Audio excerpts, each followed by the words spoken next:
Hi, and welcome back to the Couch Cast. This is, I believe, episode 3. Um, Yes. Yep. and It's episode proper number 3. yeah, because we started off with episode 0 because that was just kind of like of the time. Just Like, kind of free balling. yeah, we were just like, let's just turn on the mic and see what happens. But these are a little bit more structured, and as we keep going along, hopefully we'll find our pace a It's bit better. structured. As if anything we do on this channel is structured. Yeah, right. Uh, But speaking of structure, we have all our points here, and we're gonna just go ahead and jump directly into one. Oh, it Um, sounded like I lost you for a second. and our first topic is going to be what mobile games could do better. And Absolutely everything. honestly, I've played quite a few mobile games, and I think some of them are really good. But the biggest problem with mobile games is that there are good mobile games out there, but those are behind a price wall. And the thing is that most people don't have the mentality of picking up their smartphone or I guess people would probably be more willing with a tablet. But when you just grab your smartphone, the thing you use to make your phone calls and text messages and check Facebook on, you're not Hmm. exactly thinking of it as a gaming device. So when you put a game on it, it's kind of like a, a secondary item on your phone. It's not the primary use of your phone. So a lot of people don't want to spend a whole lot of money on a game, especially if they don't know a lot about it. Um, so if you go and look at like download rates on games, obviously the most downloaded games are free games. Um, Of course, of course. The only the only problem I have with that statement is that um, from someone who's looked over statistics and like had to try to figure out how to chase the ever elusive player retention. Just because it's downloaded doesn't mean mhm. that they keep playing. No, and that's definitely another thing is there's been plenty of games where I will sit down and I'm like, okay, I want to try a new mobile game, and I will download like 3 at a time, and then I'll try one and not like it, then I'll try the second one and get attached to it, and then end up never playing the third one. Yeah, Um yeah, and I think that's pretty common to most people because it's as simple as pressing the download button. You don't have to do anything else. Um, so yeah, there's definitely a lot of downloads that aren't exactly uh, a good representation of how many people are actually playing the game.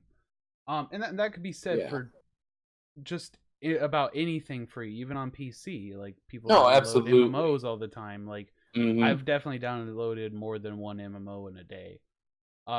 And Oh I'm yeah, definitely yeah. not gonna Because play you, all of them. of course not. And you get into a groove where you're like, oh, okay, well, you know what? I'm halfway. I've got two of them downloaded already. We may as well just finish the rampage and get three more and see if Yeah, there's anything that comes out of this that I really am going to play. yeah, because you'll watch like one Um, of those top 10 and like 3 games catch your eye, and you download all 3, and then you give them all the college try. But if one of yeah, them absolutely. seems to just click with you right away, then there's no reason to try the other ones, at least not Like right off the bat. But like Final Fantasy 14 because well, it's that's the not a best. free game. No, no, But no. But I had to have my one plug of Final Fantasy per episode. So yeah, but to go into what I think mobile games could benefit from, and I'm not going to say that mobile games don't do this already. There's probably a handful of mobile games that already do this, but I find it odd that this isn't like the standard idea for mobile games, and maybe it's because honestly speaking, the kind of crowd you're going to get on mobile games is the type of people that just uh basically just want a clicker, something they don't have to put a whole lot of thought into. But for like yep, full on stories and stuff like that, I think a really good structure for those games to go into is a chapter based storyline in which you get the first couple chapters for free, and then you have to pay for either a pack or each individual chapter thereafter. I think Mm-hmm. that would work perfect on a mobile phone. I would be willing to do Yeah. that because Yeah. if you gave me like the first 2 or 3 chapters of your game for free and it was good, then I will definitely keep buying the chapters after that. But I am less likely to pick up a free to play game and spend money on small things in the game like outfits and stuff like that. I would rather just passively gain your currency and get the outfits every once in a blue moon because I'm not really that committed in the first place. Um, but those games usually rely on what's called whales. If you're familiar with whales, I mean, Yep. even if you are familiar with whales, I'll cover it for anyone who's listening who might not be familiar. Basically, a whale is a term for a player. Well, it's for like free to play games where you can spend money. Whales are people who spend a lot of money. So in free to play games, the In sales in general, even like yeah, a whale is a whale's a big spender. yeah, but when referring to free to play games, it tends to mean a very specific thing. Um, because in free to play games, the average player, I would say, if not more, at least 6 out of 10 players are never going to spend a dime on the free to play game. Um, so there are these players who want to feel premium and they have all this extra money to spend and they don't really give a shit, or they don't have the money to spend, but they have addictive personalities. And they will spend a lot of money, like excess amounts of money on this single game, and it kind of makes up for all those people who aren't paying. Um, Mm-hmm. that's basically the general breakdown of a whale. There's way better explanations in other places. I think Extra Credits does a really good explanation of free to play games and how they market themselves. Just like they do a good explanation of everything. Oh my god! If you have not heard of that channel, you should definitely go check them out. It's a great resource if you are a creator or just a fan who's curious. But especially so if you're a creator. If you create video games and you're not subscribed to them, you should definitely subscribe to them immediately. But anyways, Or if you like to learn, yeah, just for the sake of it. but I think that is one of my biggest things that I would look forward to in a mobile game. If I was going to become interested in a mobile game, that's the structure I would personally look towards. But what about you? What are your thoughts on? So honestly, a lot. I mean, I'm gonna kind of echo the same stuff. Although a lot of it for me comes down to like what the product is that they're putting forward. I have no problem paying for a good game, and I'm not a harsh critic, at least not anymore. I'm not a harsh critic. I'm not a hard man to please when it comes to games. Like, I should be the one person that, as long as you like actually give a damn, you should absolutely be able to sell me on your game. And I don't come across a lot of mobile games that do that. It's very disappointing. If video games were feathers, Pat's the most ticklish guy I've ever met. Yes, very much so. He will play games that are just objectively recognized or like generally recognized as bad games and completely love them, but totally agree with everyone that it's a bad game, and he'll just be like, no, but I love it. But it's bad, yeah, absolutely. Absolutely. It's really weird because most people, if you meet them and they like a game that's generally considered bad, that they are like stalwart in their opinion, like, no, it's a good game and everyone's just wrong, or they're just like, I love this game and I don't care what anyone says. Pat's just like, no, this game sucks. Oh no, it's bad. I love it, but I love it anyway. Yeah, I adore it. I adore it, warts and all. He is a snowflake in that. Like, I am not ashamed to say it. I haven't been from day one. I enjoyed the crap out of playing Resident Evil 6. Oh wow. Do you know why? Because it's the kind of cheesy, one-liner spewing, B-rated action movie that you go and see at a dollar theater on a weekend when you've got nothing to do. Hey man.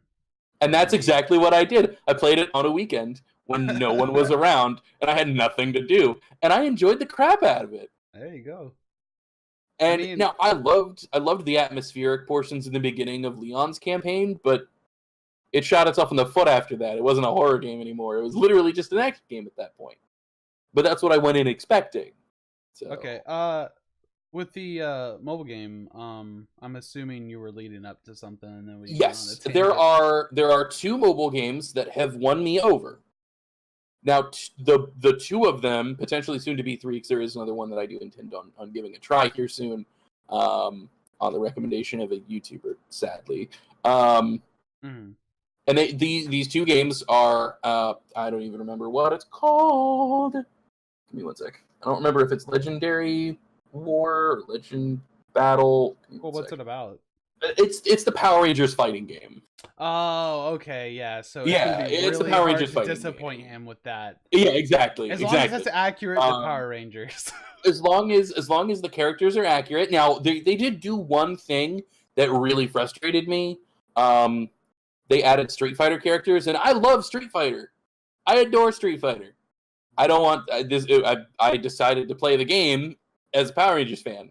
Yeah. Why is there Street Fighters in my Power Rangers game? That is a little now I have grown to enjoy it quite a lot.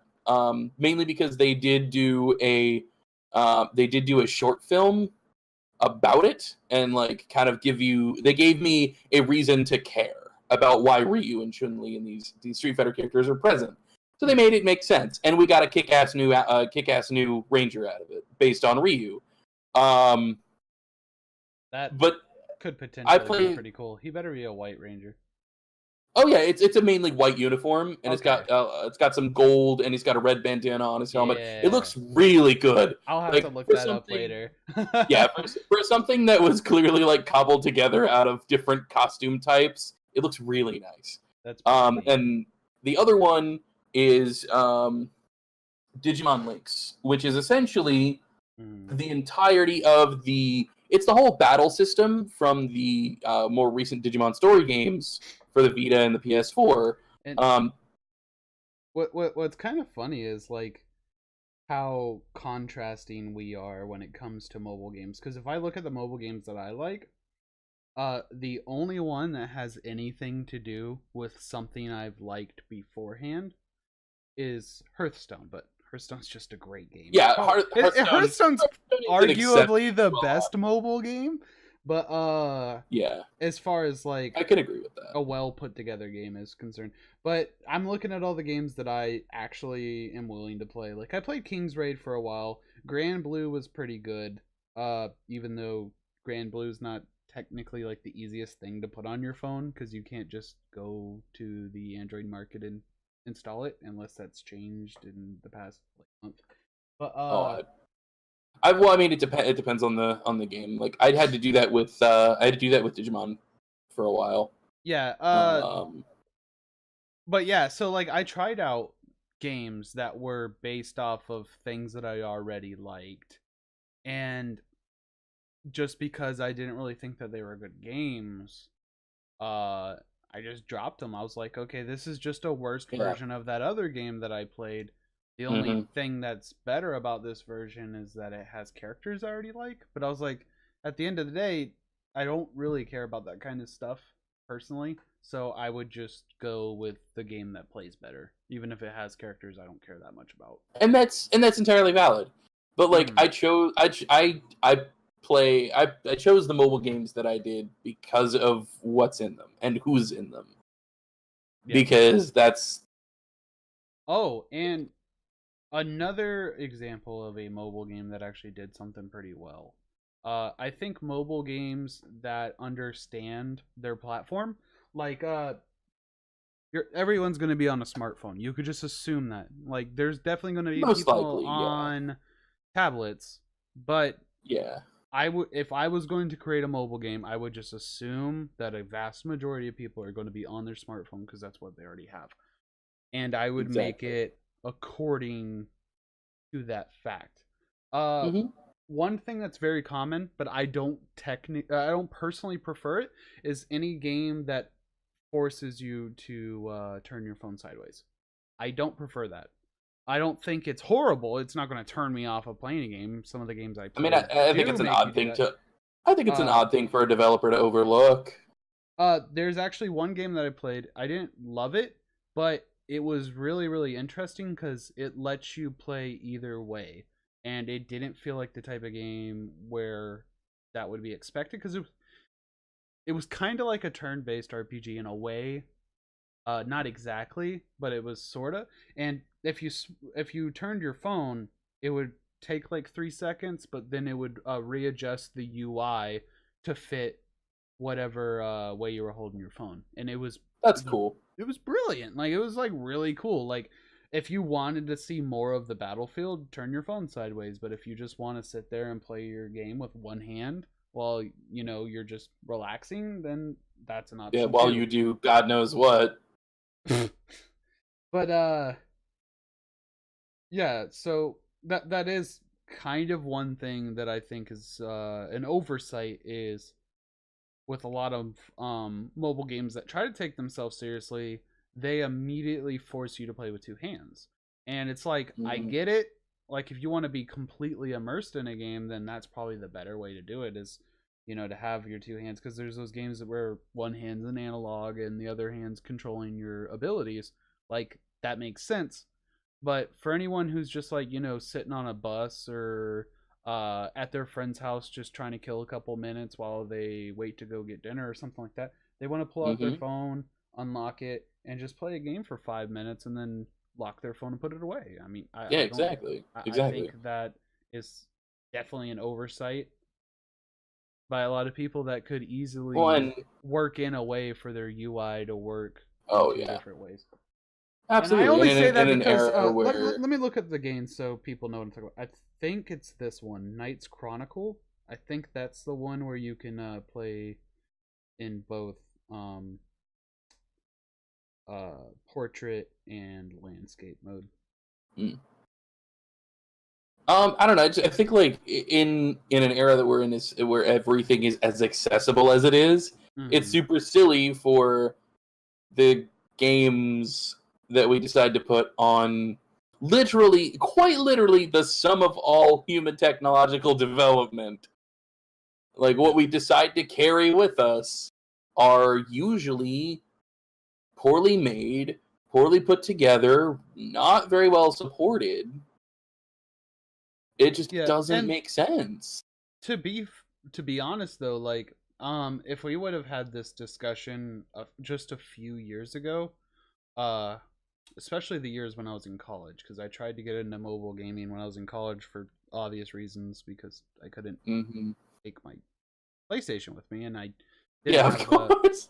I didn't have my Yeah, 3DS at the absolutely. time. I eventually ended up getting a Yeah, 3DS for college, but I same. tried out some mobile games, and mobile games sucked at that time. Like I think this was Oh like yeah. 2012, 2013.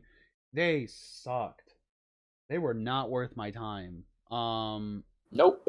There was like a handful that were okay, but they weren't really for me. But now it's like you open up the Android market and everyone's making mobile, and that's like the Hmm. good and bad of it is that everybody's Yeah. making mobile games, but also everybody's making mobile games. So it's like Exactly. Exactly. Because there's good options because out there, but good luck finding them. exactly things being as saturated as they are means that the things that are worth your time are Yeah, and that much harder to get to. as where people are as where these developers that are deciding to make mobile games are themselves taking it more seriously, the the fan base of video games, like people who play video games on a regular basis, put out reviews and overall, share information with everyone. The more serious gamers haven't taken mobile games seriously yet. No, And because up until very very recently, there really wasn't ever a reason to. No, and I still think there's not much of a reason to, because there's still better options. If you have access to a 3DS over your phone, you're probably better off playing your 3DS. It also doesn't tie up your your most readily accessible means of communication just to play a game. Well, most games are good about that. If someone calls, it'll just pause your game or whatever. Oh yeah, absolutely. It is a little but there annoying is in, the like, online there is the games. occasional oddball.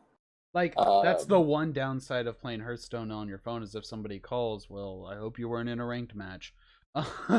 Because you're going to either have to ignore that call and call them back after your ranked game, or you're just going to have to take that L. But, yeah, I think mobile games very well could find a very comfortable spot, and not just in the whole freemium market, but no. in a way where people can actually sit down and be like, you know what, I have, like, me personally, I have an expensive phone. I'm lucky enough to be on a family plan through T-Mobile, so I can pay for my phone monthly. And if I was by myself, I would probably paying more per month just for my service than I'm paying right now for my service and my phone. Wow. Because, well, I'm on a mobile plan with a veteran from the military, and he gets his military discount because they have like a military family plan. I don't remember what the details of that is, but there is like a military family plan through T-Mobile, and he's got that, and I'm on it with him. So I pay like $80 a month for unlimited everything, including hotspot. So I can turn on my hotspot on my phone anytime I want. And I also pay for my phone. And I have the S9, which is a really expensive fucking phone, and I would never have this phone otherwise. I would never spend this much money on a phone if it wasn't for this family plan. But since I have such a nice phone, like, I can download really, really nice games now, but yeah, there's not that many games out there that fully take advantage of how strong my phone actually is. Yeah, you've seen my phone. My phone can barely even be a phone. No, but you have a tablet, so you still have an option for mobile games. I mean, I don't know exactly how strong your tablet is, but I'm assuming it's strong enough to play a decent amount of the games that are available out there. Well, it handles the two that I play with zero problems. Yeah. But yeah, I think I've said just about everything I could say about mobile games. Yeah, I think honestly, like, the whole, like, the takeaway from all of this and any discussion with mobile games is just, as far as the developers are concerned, pay a little bit more attention to what's going in and how you're marketing these games. And they have to take it serious before we take it serious, because this will be my last statement, because here's a comparison. Remember it, well, we can't remember. We're not old enough to remember this. At least not exactly. But there was that transition of console games realizing that they're not arcade games. Yes. Arcade games were brutally hard because they wanted you to give them more money. Exactly. It was to... But once you went over to console, games didn't need to be unfair anymore, because they weren't just there to eat up coins. They already gave you their money. Give them a good experience. Exactly. It took them a while to truly transition into what modern console gaming is, or what modern console gaming was at the time, like with like the NES and the Super Nintendo and stuff like that. But for the longest time, they didn't seem to truly understand the difference between arcade and console development. No, and it took a long while to bridge that gap. Yeah, I mean, there's probably plenty of examples of me being wrong in that statement, but when it comes down to like the general game that was coming out, it really felt like a coin-op game. A lot of them did, yeah. Yeah, and I think that's where mobile gaming needs to try to figure out its footing, is realize, hey, there are more people nowadays who aren't going out and buying 3DSs and Vitas and stuff like that. Exactly. And They're not going I and mean, getting handheld and I consoles. don't know how many young people you have in your family, but if you look at young kids nowadays, like between the ages of like 10 and 12, they have tablets. They don't have Game Boys, they have tablets. We grew up with Yeah. Game Boys, they're growing up with tablets. So, how do you reach this market uh in a way that actually matters? Not in a way where it's Mhm. just, oh, I'm just going to download this game and then immediately replace it tomorrow, because that's probably Yeah. what kids are doing realistically with these free to play games. Probably, Um, yeah. but yeah, Or they're just playing one particular game that shall not be named because I will not give it the satisfaction. Minecraft, No, Fortnite. Fortnite. Oh yeah, and that's on mobile devices now. It is, yeah, it is. Yep. uh, I thought you were going to say Yeah. Minecraft, and I was like, what's wrong with Minecraft? No. And I have no problem. I don't think there's that much wrong with Fortnite. It's probably actually a good game. It's just it does have a stigma to it, though. That's for sure. My problem is not with Fortnite itself. It's with a handful of the fan base. Exactly. It's with a That's very me with small so much stuff. That's me with like Rooster Teeth as a whole. I don't really like the fans of Rooster Teeth, but I will definitely say Red and Blue does make me laugh. But Oh, Red versus Blue is wonderful. Yeah. It's gold. So you have the topics in front of you. I'll let you pick the next one. I don't think I have all of them written down. Well, then pick one that you have written down. Kind of, I guess, kind of a good segue. Because it just kind of connects somewhat because it's something that's fairly present in mobile games somewhat. Oh, I think I know exactly which one you're gonna pick. Oh, which one is that? Fan service? Yeah, very much so. Yeah, that's how they get you to download the game. And how to properly handle said fan service. Yeah, that's the topic: how to handle fan service. Yeah. I just want to get this out of the way real quick, and then I'll let you jump into whatever you were going to say. But okay. The one thing to realize about fan service based games right off the bat is that at least with there's different uses of fan service. There's fan service in the sense of like, oh, this has boobs on the front cover.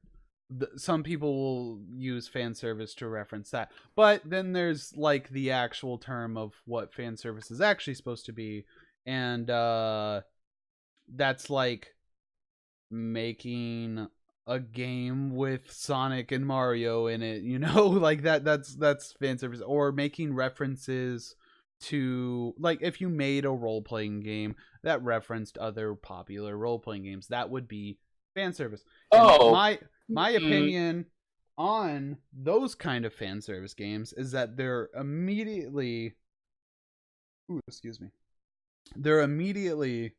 putting themselves into a niche category. And I don't necessarily think that there's always a problem with that. No, there's not. No, it's not even me trying to say that as a negative. It's just I like to get that out of the way. Yeah. So that way you can be in the right mindset when talking about this kind of stuff. Because I don't think if you are intentionally making a game for a specific fan base, you can create your game within that realm and not worry about what's going to bleed in to your fan base and what's going to bleed out of it, because it's pretty tight knit and within its own little enclosed. It already has an established set of rules, and you know how everything's going to work. The only thing that really breaks that mold is when something really popular, when a game comes out and tries to bridge the gap between fan bases. And a very, very good example of that is I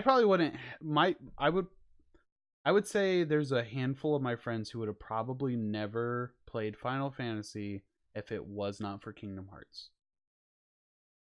Because that's valid though. There's a lot of situations. They were not introduced to Final Fantasy until they played Kingdom Hearts, but they saw this really flashy game with Disney characters, and they were like, I fucking love Disney characters, and I love flashy action games.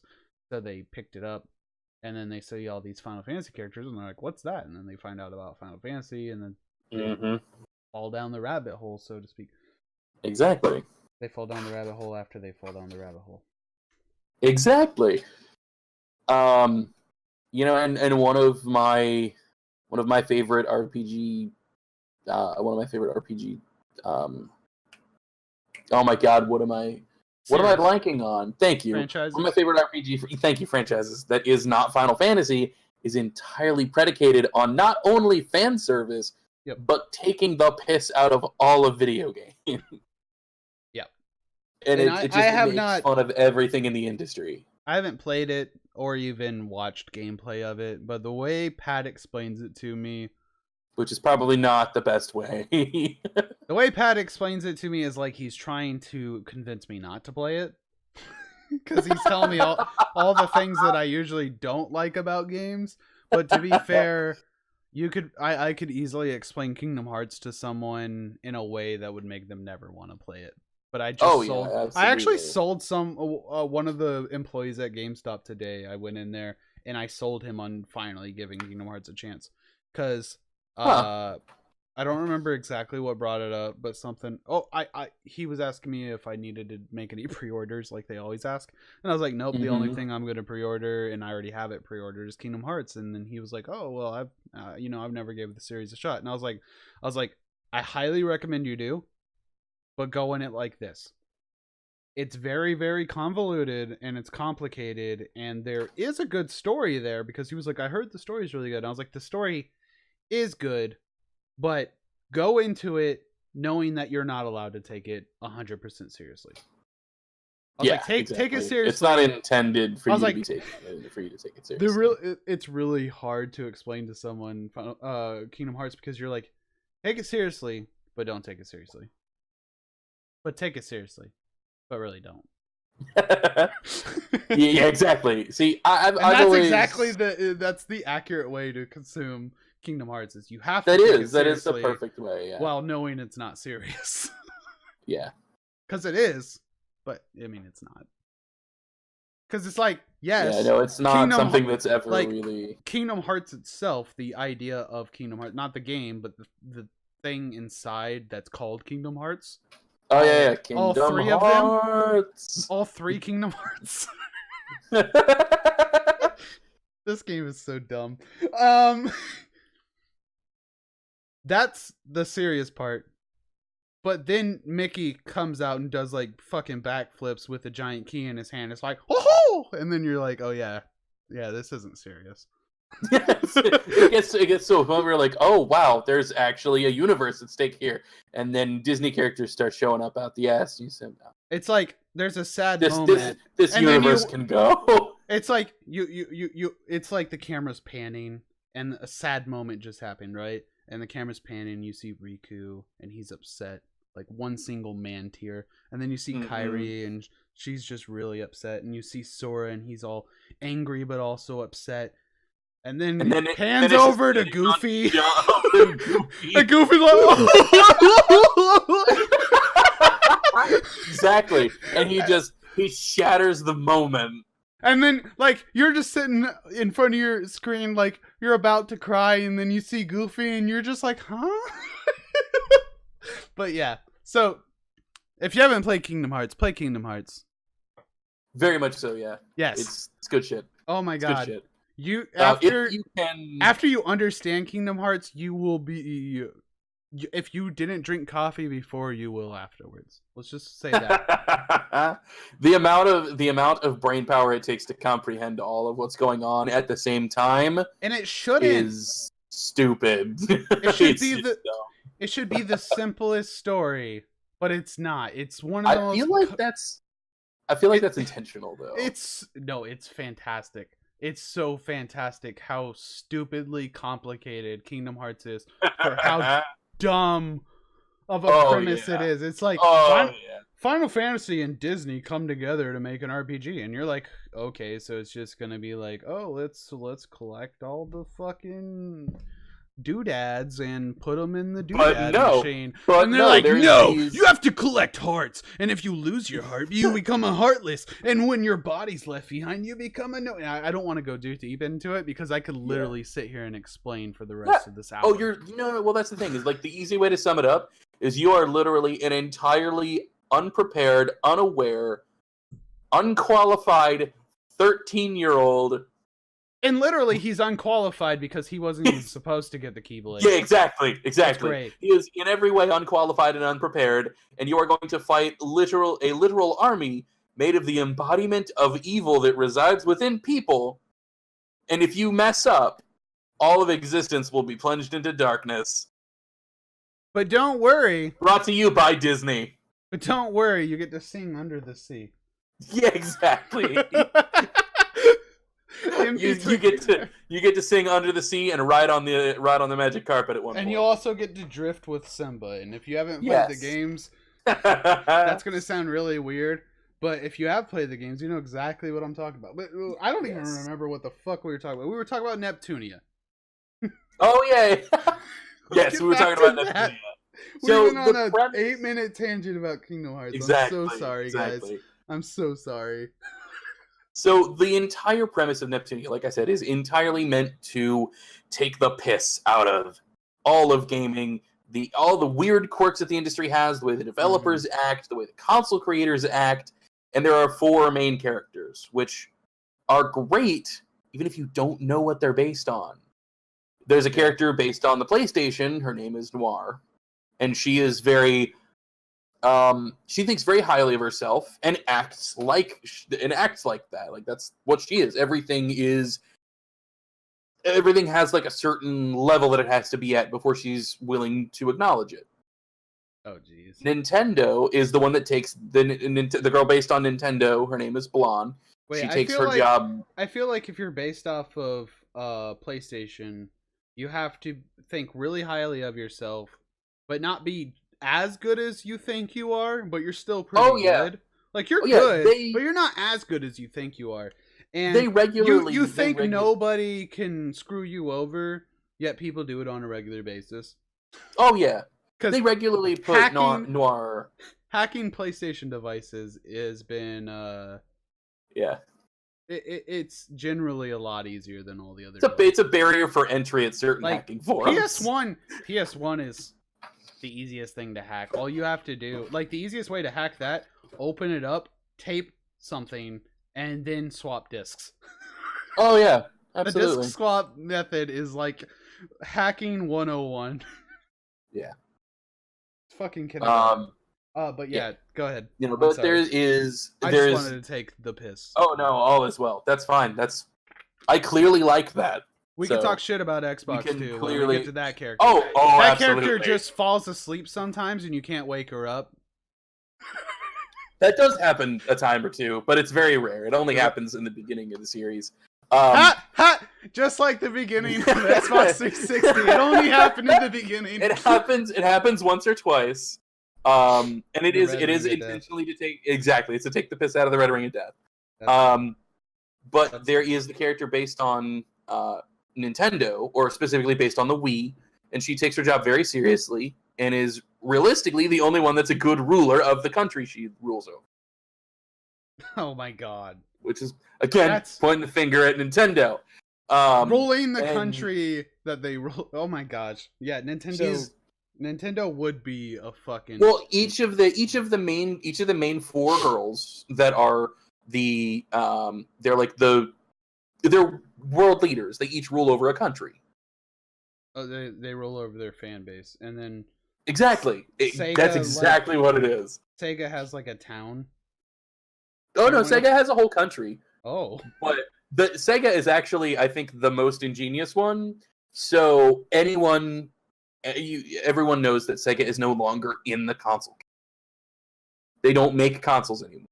No, and all the rumors that say they're going to get back into it, I would never believe a single one. Sega could say we're thinking about coming back, and I'm just gonna be like, this ain't gonna come through. No, probably not. Yeah, exactly. I don't see it happening.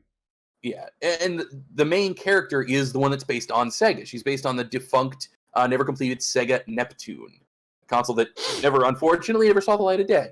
And she is incredibly lazy because Sega isn't in the console war anymore. So she's allowed to be the lazy one. I'm retired. And it's exactly... It's never framed as like, oh, I'm retired, I'm out of the game now, but like, she's incredibly lazy and nothing ever changes. She never has to do anything. Like, she's the main character and she's always the one that like comes through in the clutch moments. Which of course because she can run really fast though, right? Yeah. Oh god. Oh god. Gotta go fast. Yeah, exactly. The most entertaining one, I think, my favorite is Noir because I'm a PlayStation guy. I have been for a very long time.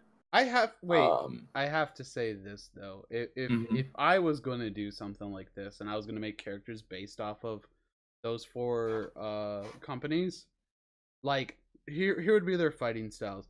Nintendo would be completely hand-to-hand combat and really, really athletic because Mario. Nintendo is a hammer and an axe. The hammer makes sense. I don't really get the axe. I guess you use an axe to defeat Bowser, but that's like it. That's all I can think of.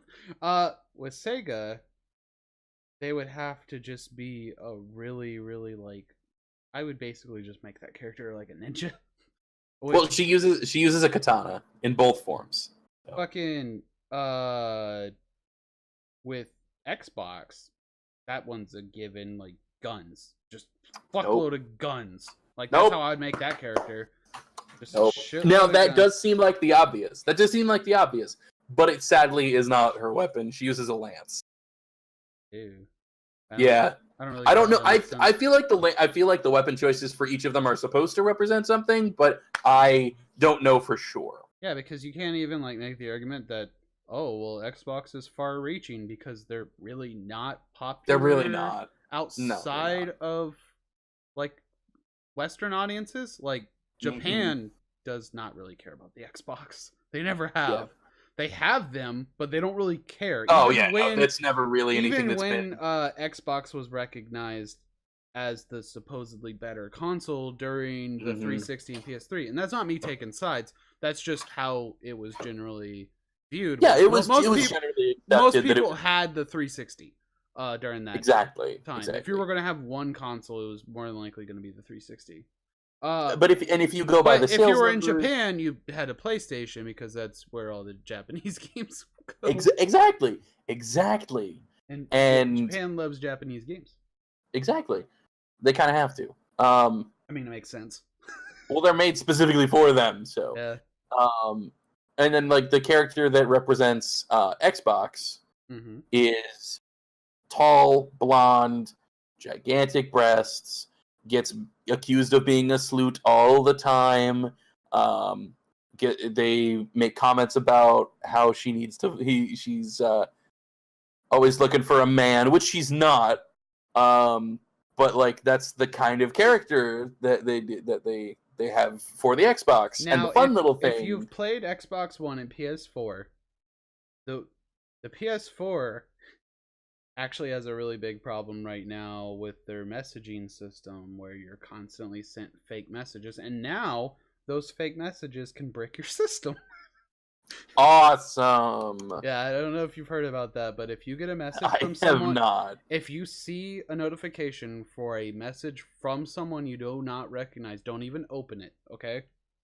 Don't even open it, because it might brick your console. So, allegedly, I don't actually know this for a fact, but I've read and I've seen articles written about it, and it's just like that's sketchy.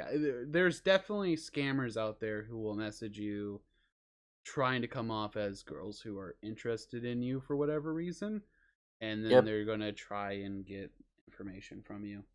I would assume that not too many people fall for that, and if you do fall for that, like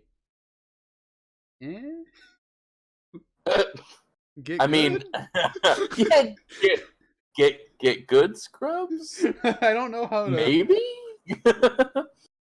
But yeah. I don't know. But to not get caught up on just talking about games that offer fan service, Yeah, and to yeah, more talk about how fan service can be handled. exactly. Um, I think that you have to go into fan service based games with this in your mind first and foremost over everything else, and it's what fan base are you trying to reach? What is your audience? And you Mm-hmm. have to play to your audience entirely. And like I said earlier, we're talking more about fan service in the sense of giving fans uh content Fan they service want, in like terms of references, the yeah, presence of characters, cameos, and things like yeah, that. Not yeah, necessarily like, oh, here's some boobs. yeah. And there is a very clear cut, very successful game that is entirely fan service, and it's worth 5 titles in now, and it dominates every time it comes out. Is that Neptunia or is that something else? No, no, it's not Neptunia. It's a game you actually quite like. What are you talking about? Smash. Oh yeah, no, yeah. Smash is Yeah, great. Smash is exactly, but Smash is all fan service. Okay, so player versus player oriented games kind of stand outside of normal game development mentality. I agree. I agree, Uh, and it's to a certain extent. Like Heroes of the Storm is a MOBA, but it's also entirely fan service because it's all established characters yep, from Blizzard universes. completely So it could be understand. argued both.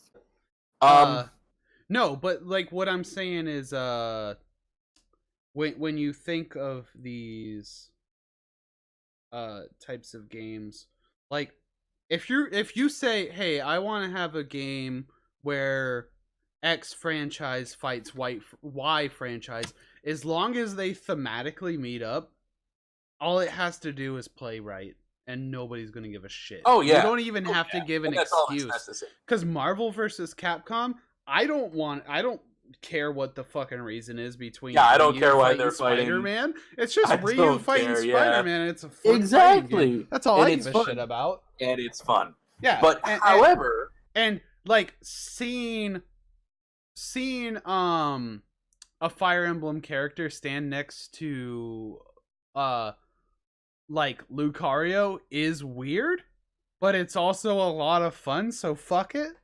but admittedly, seeing them stand next to Villager is even stranger. Yeah, I do not need an excuse as to why these things exist, and there is one. Yeah, It's exactly. because they're Exactly. supposedly supposed to be toys fighting each other. It's like a kid Yep. playing with his toys. Yeah, That's the idea. which I always thought the concept behind Smash, as far as like the toys thing, was really cool. It's really cute I too. dig that. It's awesome. And also As ties someone- directly in with the trophy thing, which is really cool. Exactly. And as someone who still at the age of 25 still plays with toys regularly, I think it's fantastic and should be embraced and loved. You're like, they're not action figures, they're toys. Oh no, that I have no clout about that whatsoever. They are dolls. Okay. You've seen all you've seen all the model kits in my house. You've seen the figures. Yeah. They're not action figures. They're not they're fucking toys. I have no clout about that whatsoever. Oh, dude, your kids are gonna love you. Oh, I'm sure they are. I hope so. But no, like we have examples of great games that are based on fan service. Smash. I would say Neptunia, but I know Neptunia is not the style of fan service that everyone wants. And I understand that. I'd even go as far as to say that the Olympic Games are great party games. Oh no, and they're entirely fan service. And it becomes rough waters when you try to take yourself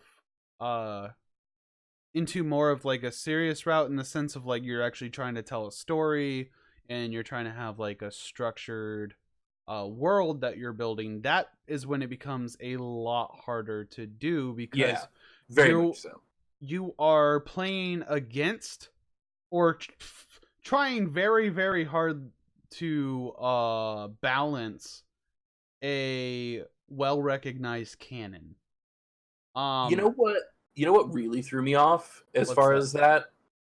Ian, did you play Final Fantasy Tactics War of the Lions? Actually, it's on my list. I actually just got it for PSP. We should do a let's play of that because it's fantastic. I have it on PSP. We We should do a Let's can Play of that. That's consider awesome. doing a let's play of it. I don't know how fun that would be Um, for anyone watching. well, at bare minimum, we should play it together to some extent because I absolutely Definitely. adore it. Uh, Now I loved War of the Lions, but slight thing here, you won't necessarily have access to it until much later on. At some point in War of the Lions, you can recruit Cloud. ugh. Now, I thought the same thing. It threw me off a lot. I was like, that's Cloud. Why is Cloud here? It was Like, really weird. But eventually, I got over it. I was like, all right, you know what? It's fine. It's Cloud. Just hit shit with a sword. You can stay. You're fine. Doesn't matter. And I still had fun with it. But mhm.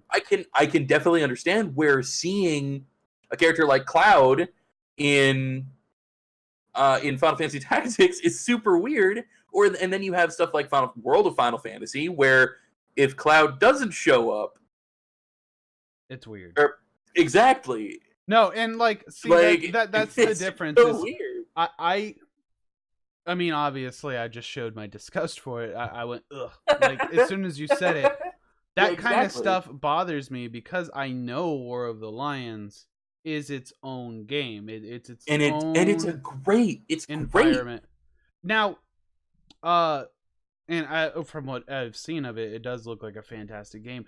I do not like stuff like that. Like, I think in Final Fantasy 13, one of the Final Fantasy 13 games, Lightning Returns, you get an outfit for Yuna from 10-2. You get yeah, Cloud's Advent Children outfit, or yeah, excuse me, Cloud's original outfit, and you get Yuna's outfit from 10. You get a Makote outfit from 14. Like, there's a bunch yeah. of outfits I that mean, are literally just here but you go. These characters exist. yeah, but the point with that stuff is that I think it detracts away from the game you're currently playing, and it takes you out of the mood, I guess. Like, to me, that is just as bad as playing, like, let's say you're playing a hard sci-fi game, if you know what hard sci-fi is. Uh, Mhm. for anyone listening, the difference between hard sci-fi and soft sci-fi, I think those are the terms, right? As far as I know, that's what It's I've like always hard heard. magic and soft magic, hard science and soft science. It's the idea of like Hard magic. a hard sci-fi would be something more along the lines like they're going off of real science, or at least real theoretical science.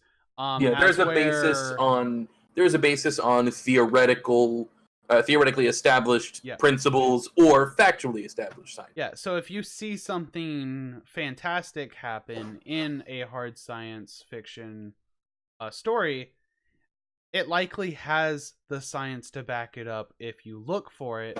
As Mm-hmm. where there will be things like there will be stories where it's like go into warp drive, and they really don't care about explaining how warp drive even works or how their version of a warp drive works. They're just like, our ship just fucking goes really fast, and it's like Yeah, that's yeah. not how warp drive would ever be No, able to that's work.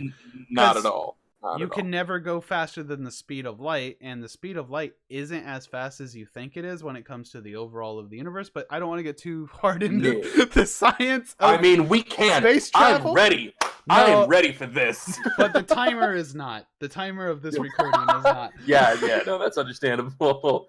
At this point, we would almost be better talking about Kingdom Hearts again.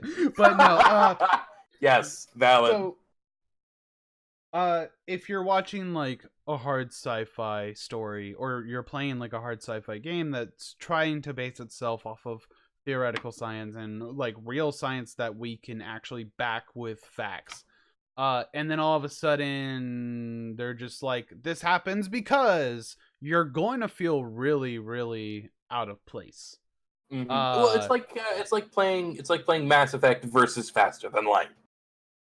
Yeah, and it's like it would be like if a Star Trek character pulled out a lightsaber. It's like you're so engrossed in Star Trek, and it at least attempting to make sense. Not everything in Mhm. Star Trek makes logical sense, but No, but it does its job to make sure that everything yeah, fits. it sets itself up as, trying its best to stay within the limits of, And if not, they just pull the time travel card and everything's okay. yeah. And but yeah, if you saw someone pull out a lightsaber, it's like, sure, we all love lightsabers and we all love Star Wars, but do we want lightsabers in Star Trek? I don't think we do. No. Exactly. It's like, yes, we acknowledge that we love this, but we don't need it here. Yes, and that's my problem, is sometimes it feels like things are just ham-fisted in for the sake of, oh, you like this, so why wouldn't you like it here as well? And it's like, Exactly. because I And like that's the thing usually you not were wrong. originally trying to sell me. I love pickles, but I don't want pickles in my spaghetti. I like both Snickers and pickles, but fuck off with that Snickle shit.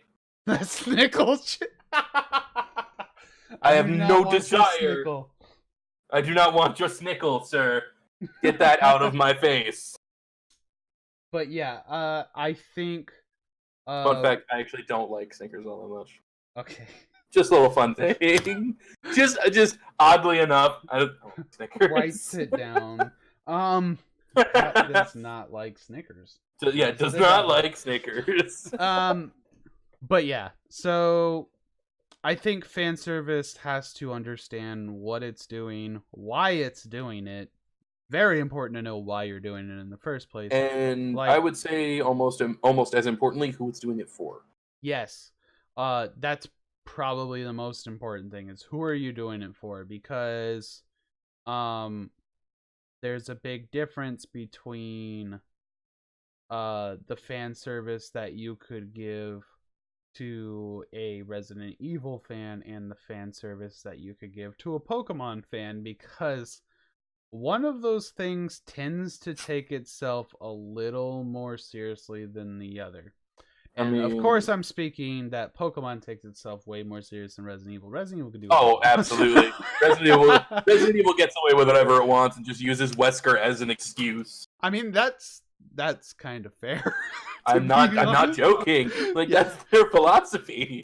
Oh, It's like, Wesker did it. Wesker did it. Wesker did it. What? That's an entire island of people. They're all dead.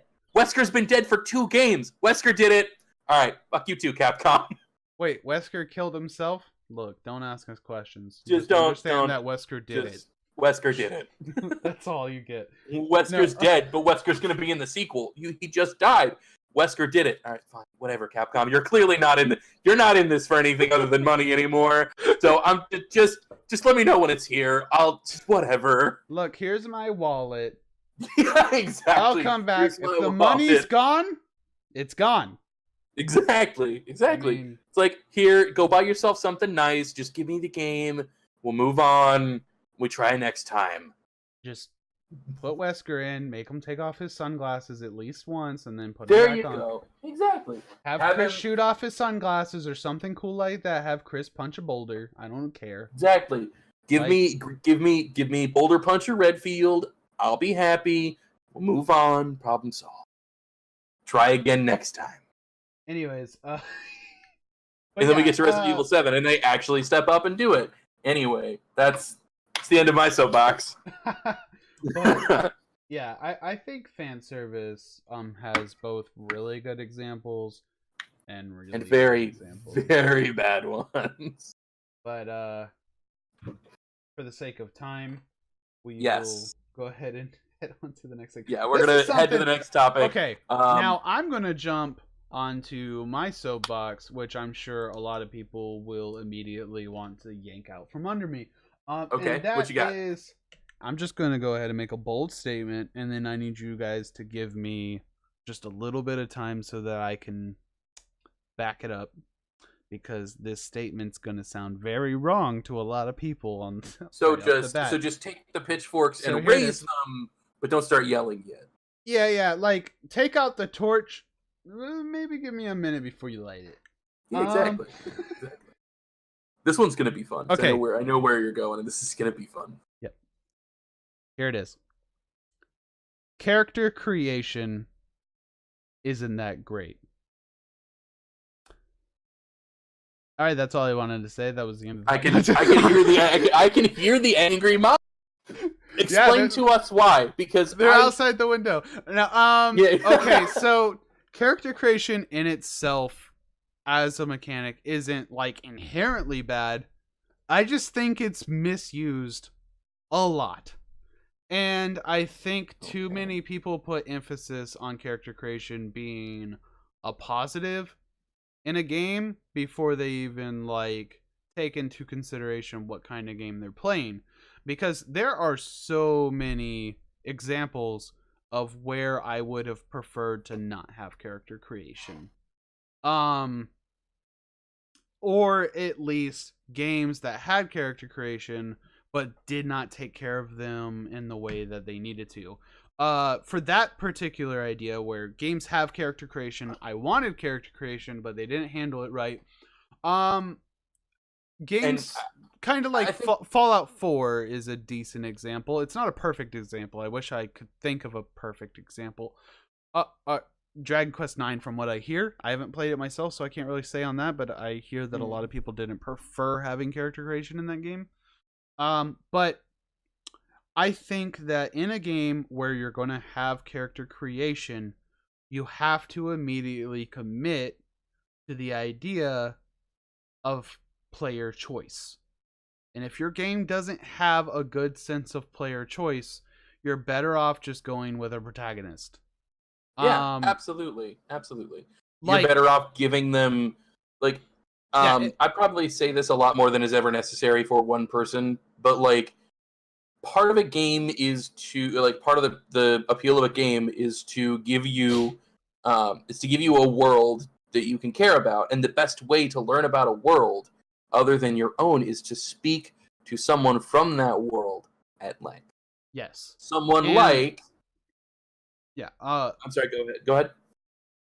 A really good example of a game that would not at all benefit from character creation is The Witcher. If The Witcher did not have Geralt, it would not be The Witcher. And I don't care who disagrees with me on that. I feel like almost the world of Witcher would feel, but it would feel like it's not the same world without Geralt. And I think there's ways the other Witchers that you meet in the first two, because I've only played 1 and 2. Now I will say that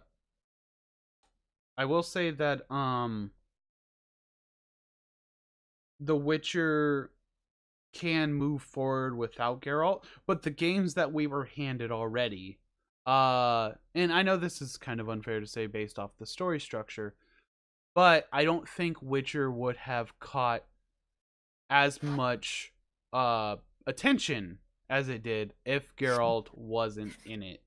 I think going forward with the success of Witcher 3, because Witcher 2 was good.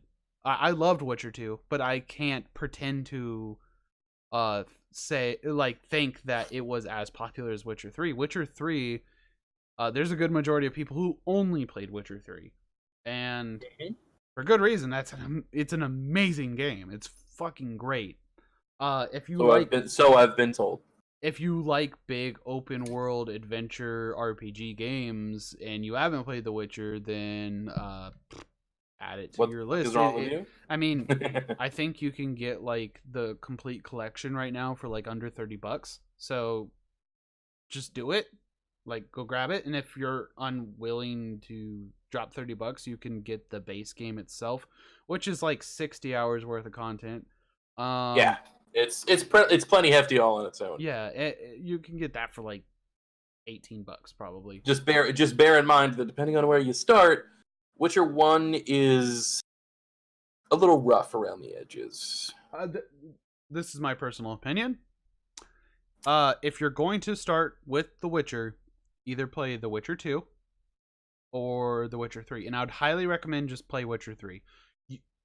The stories do match up and sync together, but you don't have to know what is going on in the first two games. Yeah, they give you enough context in each of. Yeah, they fill in the blanks that need to be filled in. You are going to be lost on a couple things, but for the majority of things, like 99% of the game, you're not going to give a shit. Exactly. And to be fair, there's a handful of references that are directly in reference to the book that I didn't get, but I didn't care. It still felt like it was part of a living, breathing world.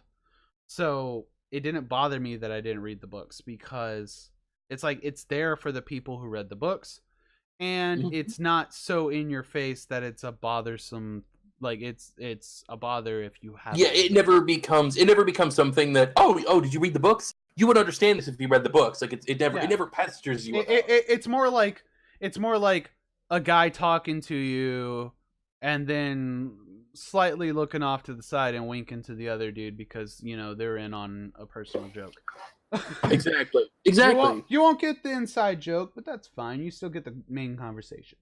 Exactly. But anyways, yeah. So character creation comes with a certain type of thing, and like MMOs need character creation. I don't know if you've personally played any, but there are MMOs out there that don't have character creation. It's like I will never play those because I don't play MMOs to play other characters, and most of them are very shallow, not really all that entertaining. The exception of a few, but a lot of them just aren't very good. Yeah, there's some of them where it's like they're fun, but you're not going to get that MMO vibe out of it because no, absolutely not. You can't really connect with your character because it's not your character. As where with like World of Warcraft and Final Fantasy 11, not so much Final Fantasy 14 because I haven't really fallen into that game just yet. But with World of Warcraft, I've noticed with World of Warcraft especially because I played that game for 8 years. When I think of my character Arhashi, I don't even play him anymore, but that character feels to an extent like one of my friends, like an old friend, like someone. Yeah, it feels like a person. Yeah, it feels like someone I've known for so long, and it's weird because I don't say that about any other game. Like I love The Witcher and I love Geralt, but I don't think of Geralt as a friend. I think of him as a great character from a video game I played, and that's the same way I feel about like Cloud and all the other Final Fantasy characters that I love. Absolutely. But when it comes to World of Warcraft, I spent so much time with one character. Like I said, 8 years playing one character pretty much. That character does mean something to me. And if I didn't get to create that character, I would never have had that connection. And exactly, I felt like that character was my connection to the World of Warcraft itself. And that's what character creation should do, is if you're going to create a world that you want people to be immersed in and feel like they're a part of it, then maybe character creation is the right way to go. But you also have to put the right amount of work into making sure that them creating a character feels worthwhile, because otherwise you could have given them a much better experience by just creating a main character with a voice that's going to better tell a story. Because that was one of my problems with like Bethesda games. I don't partake in any of the main storylines of any Bethesda game, and it's because the main storylines of Bethesda games feel too structured in a way. I don't know exactly how to put it, but it's like when I did do the storyline for Oblivion, but I didn't do it for Skyrim. And it's because when I did the storyline for Oblivion, I felt like a hero, but outside of the main storyline, I was murdering people and stealing their shit. So it's like, how can I go from feeling like this hero that fucking fights demons and saves the kingdom and shit like that, and then immediately go and stab an old lady and steal like 2 coins out of her fucking pocket? Exactly. Like, exactly. I'm just the most sociopathic fucking guy ever. Exactly. And there's no immersion there. And that's why I said when I played Skyrim, yes, I dropped 300 plus hours into my account or my save file, which I know there's probably a lot of people out there like, 300. That's it. And you know what? You're probably right. But I I could give two fucks less about my character. I don't even remember what I named him because I don't care. No one ever said my character's name. No one referred to me that often. Like they usually called me titles or something like that, like some generic title that everyone's called. There'd be, like when you become the leader of the Thieves Guild, and they just call you whatever the leader of the Thieves Guild gets called. It's like, sure, that's cool in the moment, but that doesn't stick with me because I know that literally everyone else who played this game also got that title, so I don't really care. Yep. Yeah. No, it doesn't really. Yeah. It doesn't have the same gravitas it should. No, and like Bethesda games are fun. I will definitely get the next Elder Scrolls game that comes out. That's a given. I will buy Elder Scrolls 6 as soon as it comes out, and I'm probably gonna drop a good 100+ hours in it. But am I gonna play the main storyline? Probably not. I never do. I never play the main storyline. I always go directly to the Thieves Guild, and then after that, I go to the Dark Brotherhood, and that's just gonna be what I'm gonna do again. I'm not gonna lie. I can tell you exactly what I'll be doing. The next Elder Scrolls come out. I will still be fucking around in Skyrim catching fish. Yeah, hopefully they give you a fishing pool this time. that is what I will be doing. I just see it like E3 comes out and they release all these amazing things, and everyone's like, "Oh my god, did you see that? We're gonna have all these new kinds of mounts we can ride in Elder Scrolls, and we're gonna get all this new kinds of magic, and we can fucking do all this shit." And you're gonna be like, "We can fish! Yeah, exactly." It'll either be, "Oh my god, we can finally fish," or I'll be the one standing in the back of the room, like on a balcony or something, looking like a grunged up '90s TV detective with a cigarette. We still can't fish, and I just walk out halfway through the presentation. You take one more puff, and you drop the cigarette, and then you just walk out with it in your fucking pockets. We can't fish. We'll never be able to fish. Exactly. They just don't get it. But like, see, I have a very different take on character creation than most people do, and I factor that into every because I don't look at most of the player characters, the characters that you create, as a version of myself. That's what they're supposed to be. That's what they're intended for, is to be an avatar of you. At least that's the vibe I get from a lot of things. I think the actual intention is supposed to be, well, an avatar is a good example, but I don't think it's supposed to be an avatar of you. There's definitely people out there that try to make a version of like, oh, if I lived in this fantasy world, what would I be?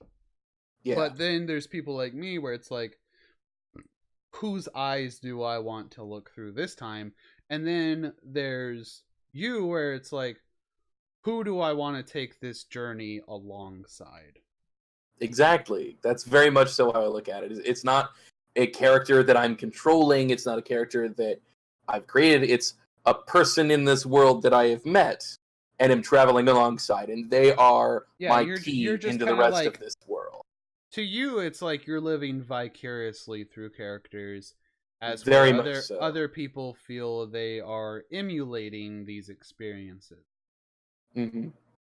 I think that's probably the best way to put that. Yeah, absolutely. But yeah, I really think character creation is one of those things where you hear a game is going to have character creation, and you get excited before you even take into consideration what that actually means for the game. Yeah. And I'm not saying people are wrong for doing this. Like, I definitely was that way for the longest time until it just clicked, and I was like, okay, I'm starting to prefer games that don't have character creation because they have better stories. Mm-hmm. And it's a lot easier to tell a story when you don't have either character creation or the option that games took before character creation was a possibility, and that's the silent protagonist. Exactly. Well, and then you also have games that make their own character creation pointless. Example, White Knight Chronicles. Oh yeah, because like we sat there and made our character for like a good 20 to 30 minutes. Yeah, we Jump spent in 30 the minutes on game. character creation. Our character is literally talked to once. Yep. And then after that, they don't even seem to remember that we're there.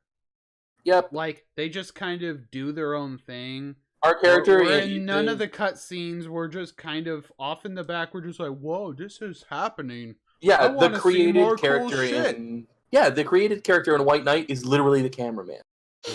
I mean, I won't lie. If they would have been self-aware about that aspect, they could have went in a really interesting way with it. Like, if they did that and were self-aware, that could actually be really fucking cool in a game where it's like you create a character, but you're just kind of along for the ride because as a player, that's what you really are doing. You're just along. Yeah, you are along for the ride. You're this a story's passenger on this train into hell. Yeah, it's like this story's unfolding in front of you, and you're just kind of watching it unfold. And like, I think if a game wanted, I will say that if a game incorporated character creation where it's like, oh, you just create yourself and put it in this game, and then you just kind of watch things unfold, but it would have to know how to handle that. I can't think of a genius way to handle that right off the top of my head. I'd have to put some thought into it, but I'm sure that if it was handled correctly, it would be really, really genius. And I'm sure plenty of video game press companies, would put out articles about it in a heartbeat. Oh, I'm sure they would. But it would have to be done right. Yeah, because it would be something new and fresh and interesting and a different take on the same thing we've seen over and over again. Yeah, and I love when games make a statement about games themselves without avoiding the fact that they themselves are a game. Because there's plenty of games that try to make a statement and parody other games, but they fall flat because they themselves aren't trying to be a game. And it's like, you have to be both. Like, yeah, exactly. You can't just make a parody game and think that that's going to let it float. It's got to be a good game first. You can't expect its very nature of it being a parody to mean success. Conker's Bad Fur Day is a fun game, and it's also a really good parody. Yeah, absolutely. But it for everything else, the reason you should play it is because it's really fun. But another reason you should play it takes the piss. It literally takes the piss. It literally does take the piss. Yeah. You can literally piss on things. It's a mechanic in the game. You have to get drunk and piss on things to beat one of the bosses. Mm-hmm. But it's great. Definitely would recommend that game. It's so fucking fun. But I think we covered just about everything we could on character creation, so we're gonna. I think so as well. On so we can actually try to get all of our topics out of the way this time. Yeah. So you bringing up The Witcher actually plays into our next topic. Okay. Because Geralt's gonna be in a fighting game. Oh fuck. Yeah. But that's actually kind of... See, this is fighting games, gonna be in a fighting game. This is the weird thing about fighting games. They kind of get away with it because it's just and that's cool. Okay. That's okay. And that's really weird because he's being put into a fighting game that actually does have lore, but he's definitely not the weirdest character to be put into. Oh god, no. Nope, Voldo's still around. No. I mean, as far as like games. As far as guest characters. Yeah. Yep. Because fucking Darth Vader has been. Yeah, I was just gonna say, looking at you, Vader. Link was in the game. Like, I want to say there was other guest characters too, but I can't think of them off the top of my head. But Yoda, Ezio. Link, Spawn, Yoda, Ezio. Oh yeah, Heihachi Spawn from Tekken. Yep. Crap, what's his name? From Tekken, the one with the wings and the thing, and Jin, maybe. Oh, from Tekken. Yes. Okay.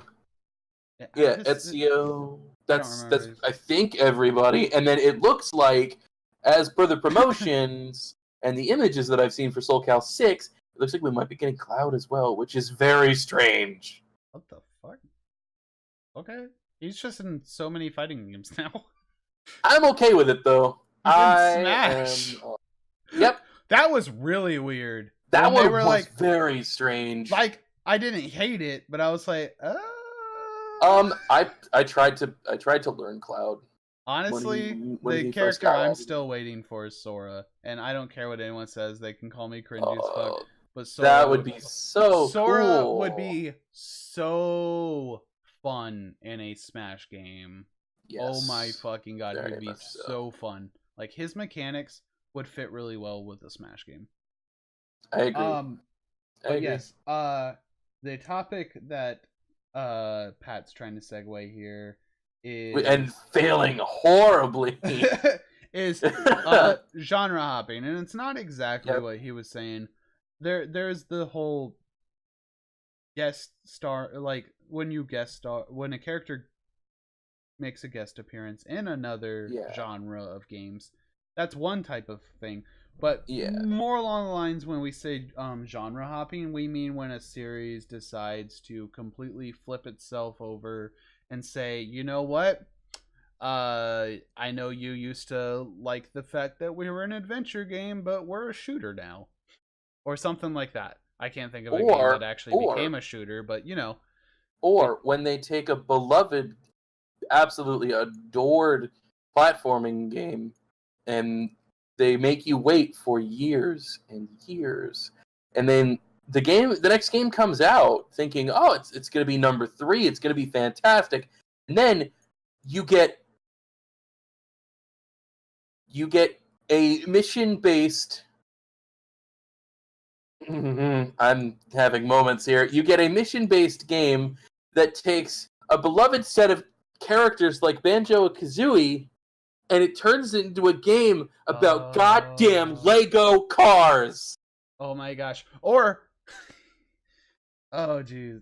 One that upsets me personally a lot, even more so than that, because I've kind of just come to terms with the fact that exists.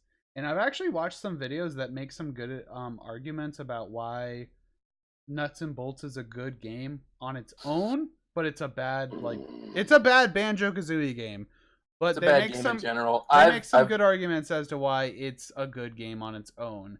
And as to whether or not I agree with that, I guess I'd have to play it again to find out. But he did make some really good points in that video. I don't remember what the video is. That's literally one you guys might just have to search. I'm sorry. I'm gonna have to see evidence of that. If I can find it in time, I'll try to put it in the description or something. But I'm probably going to be uploading this as soon as we're done recording, to be honest.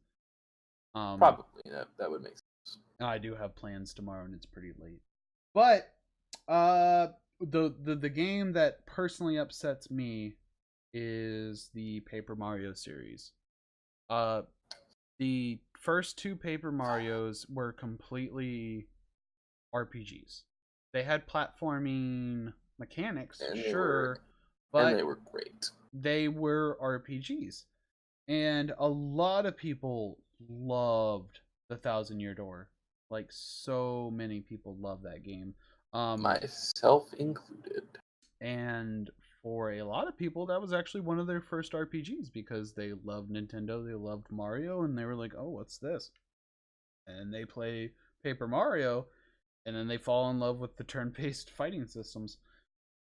Because it's handled really well. It is handled really well. I love the timing mechanics and stuff like that. Yeah, I loved it. Like the hammer swings with the analog stick. That's fantastic. Yeah. The idea that like almost every new attack you get has a different type of input you have to remember and get good at. I love that. Yeah. I would love to see board games implement stuff like that. Agreed. Absolutely agreed. That's why like I love Final Fantasy X's limit break system because every time you do a different limit break, you have to do a different kind of mechanic.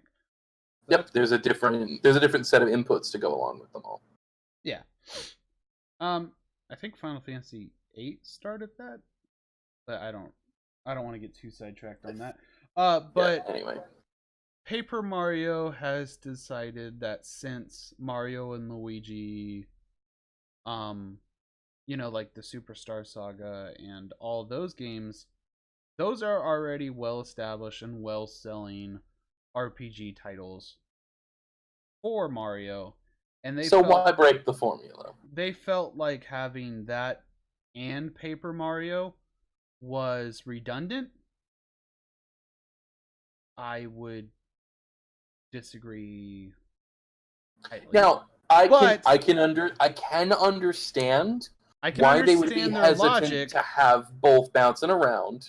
I understand too, but the thing is that if they wanted to be smart about it and they were worried about sales, just pad the release dates. Try not to release exactly. next to each other. Yeah, exactly. Stagger their releases where there's enough time to give them both room to breathe and room to be what they're supposed to be. Because I mean, look at Square Enix. They don't give a fuck about how many RPGs they're putting out. No, they don't. They never have. Not at all. Nope. they were never like fuck. We have too many RPGs. We need to make one of them into a different game. Well, I mean, maybe. Well, there was Dirge of Cerberus. I mean, and here's a really good example of how that is not actually affecting the Final Fantasy series, at least as far as sales go. Because everyone has their own individual opinions, and mine about 15.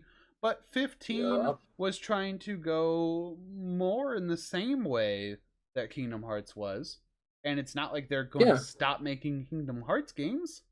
No, of course not. They both exist simultaneously and have different fan bases, but obviously some fan base crosses over because and that's but yeah. So I don't 100% agree with their argument about Paper Mario and Luigi existing simultaneously. Like I don't either. I don't. They definitely can. Paper Mario is not the same game as Mario and Luigi. I've played both, and they have their separate charms. But regardless, Paper Mario is now more of a platformer than it is an RPG. And it's like if their actual argument was that they don't want to have competing titles, then why would they go for a platformer? Because why would they go for a platformer to take away from the golden child of Mario?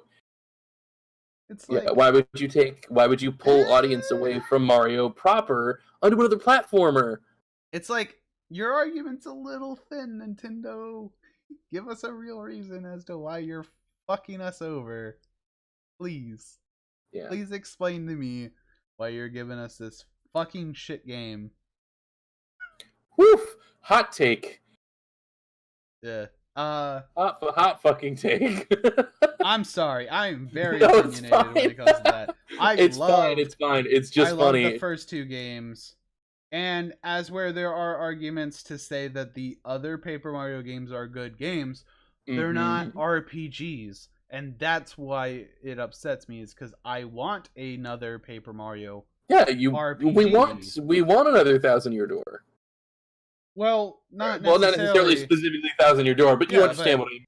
Yeah, I want something another in that style. I want another RPG, something that follows the traditional formula, but but maybe changes things up in a creative way. Something that doesn't feel like we know this is what you want, but we're not giving it to you anyway. Yeah. So there's actually an example of a series, and this is actually gonna feel like it's coming out of left field for a second. And I honestly don't know if they still make games. I want to look this up really quick to see if they still make games. All right. While you're doing that, because I have a couple of examples of good genre hopping. This is going to sound really weird and counterintuitive, but I have made it very clear how much I adore Resident Evil. Over the course of the franchise, Resident Evil has almost smoothly transformed from a horror game to an action game. Ugh. Now, it has not stuck the landing with the necessary amount of aplomb to make No, it I'm pretty sure when it good. started, it fucking broke its legs. It broke at least one. It broke at least one leg. Possibly both. And it hobbled over to 7. Exactly, yeah, and it hobbled over to 7, and that's why 7 is scary again, because it's working with a broken leg. Oh, jeez. But and you know what? When it went into the territory of Resident Evil's an action game now, it's slightly action horror, because it's a little bit more traditional, like horror things with the monsters and some of the scenarios and things like that. But you know what? It went from a cheesy horror movie to a cheesy action movie, and I think that they did that perfectly well. It was fine. It was fine. Yeah, it wasn't what we wanted, but they're not that bad. There's much worse that came out that tried the same stuff. Looking at you again, nuts and bolts. Get off my lawn. Okay, so here's my out of left field game that was willing to stay niche, to stay true to its formula. Okay. You ever play Time Crisis? Yes. Yes. Absolutely. Time Crisis was never like, how do we modernize our game? Because it was always, here's a shitty rail shooter, here you go. Time Crisis could have easily been like, you know what? Let's just make a first person shooter, and everyone would have fucking hated it. Yeah. Or it could have surprisingly been really good. You never know, but most likely people hated it. Maybe. But Time Crisis was like, you know what? We're gonna die proud. We're gonna choose to fall on our own sword. Let's do it, boys. Fucking, let's get in it. Yeah, exactly. No, we're going out with a bang. Somebody wake up. Someone wake up, Leroy. No, but yeah, that's an example of like, if you played Time Crisis as a kid and then played Time Crisis like in 2015 with Time Crisis 5, like, it's the same. It's pretty much the same game. Same. And you know what? It's all the better for it. I mean, exactly. And it's all the better for it. I think that's where niche games really, really work. And it's because those mid-market niche games have some of the most dedicated fan bases you'll ever see. Controversial statement. Okay. And I've held this belief for a very long time. I believe personally that the entire industry lives and dies by the middle market. Yes, there's the AAA titles that keep the industry going and it keeps the big developers making money, but without the middle market games, there's nothing to bridge the gap between independent development and actual AAA titles. So those middle market games that, yeah, they're not perfect, but they're not supposed to be. I'm not sure if I know exactly what you mean by like I'm not going to say that middle market games aren't important because I don't have a really good reason to say that. But what are you trying to say that like? I think that middle market games are a more important, like, financially and for the security of the industry because of their approachability, the ability to pick them up and get them and produce them cheaply and quickly. I think that they are, and have a reasonable quality turnout. Something like Bound by Flame. I think this would have been a much better argument years ago as opposed to now. Yes. Yeah, middle market games aren't really around. No, it's not that middle market games aren't around.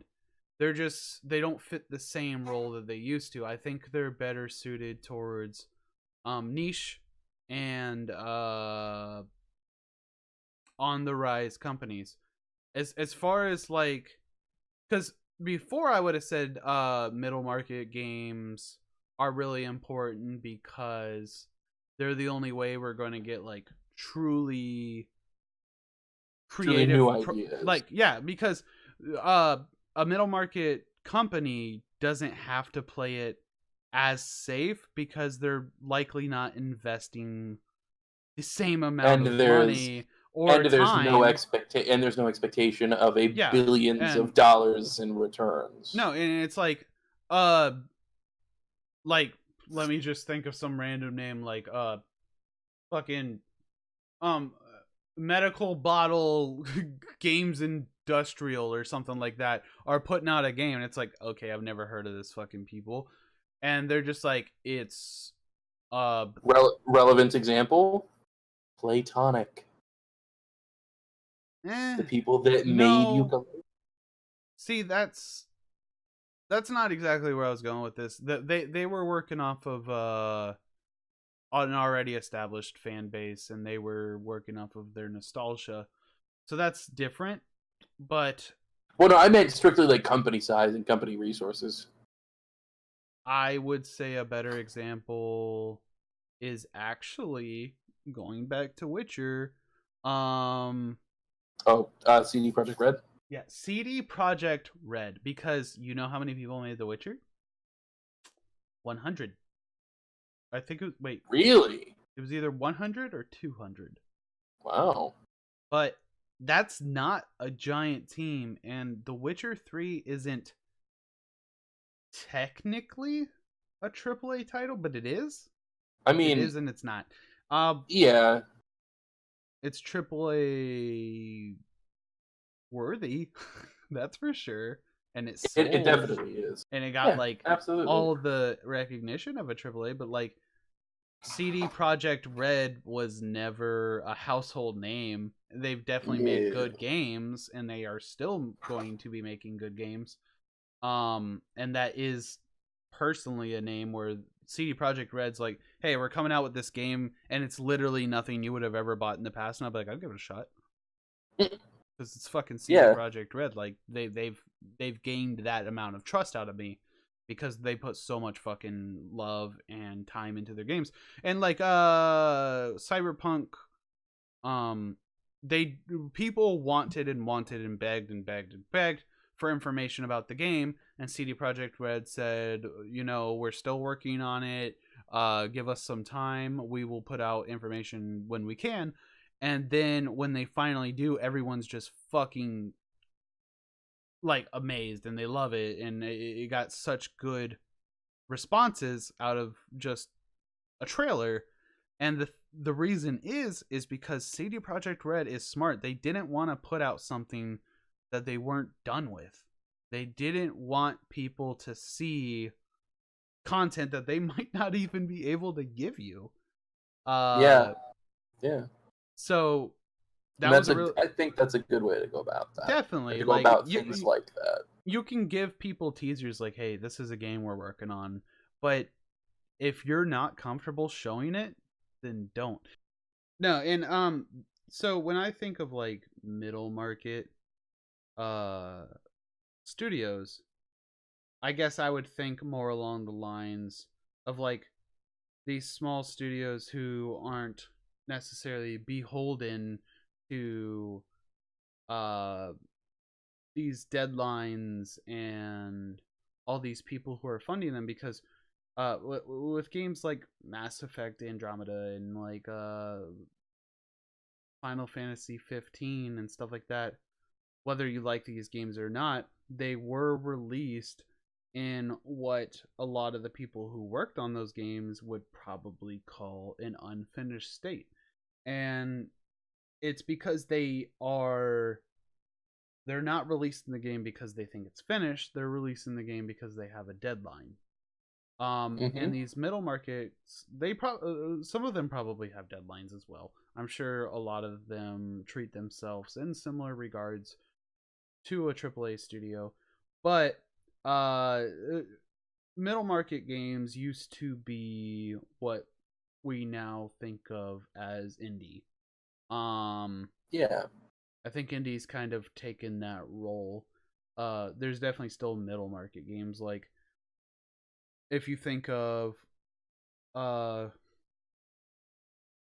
trying to think of a non Japanese game, because I really don't want to say that a Japanese company is a middle market and then find out that in Japan it's fucking amazing and they blow up over there or something like that. Uh, but let's say that there's like a really popular JRPG series that's created by Company X, and people love that series, but the series have never really gotten a shitload of sales. It's just the fans that they do have are really, really dedicated fans. Hmm. So those kind of companies, they're not AAA companies, they're mid-market companies, and they're always going to release those games, and their fans are going to get exactly what they want out of them, or at least hope they're going to get exactly what they want. And because they're Yeah. smaller, if they don't get what they want, there's a good chance that they might actually listen to their fans because they kind of have to, as opposed to these really, really big companies where there's a lot of drama going on right now about, like, big companies just don't seem to give a shit about their fans because they're just like, oh, you don't like the game? Well, we're making the game for a general audience, so we don't care about retention, we only care about sales. As where Yeah. me Exactly. personally, if I ever created video games, retention would be a very uh big reason that I would create the games that I create. Like, I would definitely create the games that I want to create, but I would also create games that I expect fans to enjoy, not just for some fucking uh dude to pick up because I don't know. All right, so I can actually put this into very understandable terms. So, and like a very easy way to like convey what I think you're trying to aim for. Um, the developers that I have worked with and that have helped through work, because I don't know exactly how much I'm allowed to share. I haven't talked to them Well, about it, so I have to be just intentionally to vague. just to Um, vaguely explain what Pat does. He's contracted now, but before it was safe to say that he essentially did freelance work for a couple essentially, small indie companies who make very niche games for a niche genre, but they make a decent salary. uh Actually, they make more than what I originally expected. I thought that this was more like a passion project thing that Pat was taking part in. I found out yeah, no, they actually make good money. yeah, it very Um, much so has it very because it has such a passionate fan base behind it. yeah, it's crazy when you look at companies as small as like the ones you're working with, and these people can still go out and mortgage houses and shit. It's like, wow. Exactly, These people own exactly. houses and they're like making games for audiences that are easily counted in the hundreds as opposed to like the mass thousands. In some cases, dozens. Yeah. We've And, worked with some very, very small companies, but they've also done like private contracts where they'll literally make a game that's probably only going to be seen by one dude and his friends. But those exactly, people pay exactly, good amounts of money for those games to be made. and So, they do, and it's those people and those small companies that have an audience of 30 to 40 dedicated fans that they've been there 3 or 4 sequels into a franchise, and they treat their game and their idea and their fans with so much respect. mhm. Yeah, and I've seen a And couple of things that they work on, and it's like, I'm not going to sit here and say that like it's on par with a AAA title, but for the fact that these people, they're essentially working out of their homes most of the time, like this is really impressive work. If if we ever get to a point like where we have permission to put this information forward for you guys, we will. Some mhm. of it we Yeah, can't I because would. it's not, some of the work's not appropriate, but Yeah, there's but definitely there a is. good chunk of it that is safe for work, and if we Oh, get the permission, absolutely. we'll share the information about that content. Yeah, I would um love to be able to put some stuff forward for people because again, I know that these are companies that are extremely passionate about not only making games, but they're gamers themselves. I've played games with half these people, and mhm. they have so much love for the medium and what the medium can do, and that's where the industry and the medium as a whole, that's where it lives and breathes. That's what's going to define Yeah, the and medium and the industry going forward. it's great that this is one of the things I fucking love about video games, and people don't even think about this, but like there are video game developers who are hobbyists. They don't do it for money. Mm-hmm. Their games probably don't get played by anyone except for their friends, but they are definitely putting their heart and soul into these games because to them it's no different than you know It's no different than me sitting here building a model kit for 3 months and painting it, making it look yeah nice, only for it to sit in a box, and for me to know that I put all that work into it. or like that one guy who you might see downtown painting the lake. It's like, yeah, that's never going to sell for thousands of dollars, but it's going to look really nice in his mom's house. And Exactly. he put love into it because, you know, he loves the city he comes from and stuff like that. So I think hobbyists are some of the best They're because certainly some of the most committed. and you know indie is like that nice little in between of like they're definitely treating this seriously and it's a job, but you can also see the passion that you would normally only see from a hobbyist. That's why you see all these crazy games that you would Mm-hmm. never think would actually get released. Exactly. Because I don't have examples because I wasn't prepared for this kind of discussion, It but there are so many indie games that have sparked subgenres and have even bled into the AAA environment. And it's like oh well, PUBG is a good example. Like look what fucking PUBG did. Like everyone has fucking battle royale in their game now. Oh And yeah. Oh PUBG yeah. was made by just a handful of guys, if I remember correctly. It's a Yeah, buggy it was very. game, It was, but like if I people remember fucking loved PUBG. I don't care for PUBG. Like it's not my kind of game, but I can't pretend that it's not a very impactful game. It changed a lot of how people view the industry, and it changed a lot of how games are being made from now. Better or worse, that's your opinion versus someone else's, but you know, sales Mhm. numbers are definitely proving that PUBG made a huge impact. Yeah.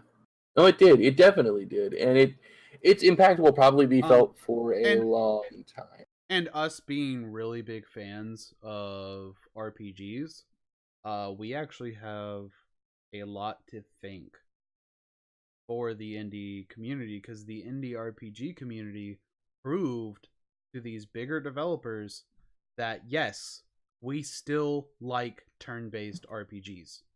Mm-hmm. You don't have to Absolutely. make every last RPG an action RPG. Not all of them has to be. Like Not just all of them because have to be Kingdom Kingdom Hearts Hearts. sold so well and because of Yeah. a handful of other RPGs that switched over to action during the PS2, it does not mean that we were tired of turn based. It meant that there was something new and exciting that we all wanted to take part of. And, Mm-hmm. and then indie developers came out and were like, man, I really, really, really want a turn based RPG and no one's making it. So, you know what? I'm going to make it. And then, you know, they sell like fucking Undertale is a household name. And that was made by one guy. Yep. It was made by one fucking guy, and it's a Yep. household name that like sold millions of copies. Yeah, and it became an industry powerhouse. Yeah, it changed people's opinions on a fucking genre of a video game, and even because of its similarities to a few other games, like it brought daylight to I don't I I would argue that that game gave more appeal to Earthbound than Ness being in Smash did. Because Oh yeah, absolutely. Yeah. Absolutely. I've known of Ness being in Smash since I was a kid playing fucking GameCube, and I never gave a shit to try Earthbound. But when I Yeah. saw when Undertale blew up and people started comparing it to Earthbound and people started playing Earthbound left and right, I was like, wow, Earthbound looks really fucking cool for being a Super Nintendo game, because the art style of Earthbound is way different than what you would expect out of a Super Nintendo game.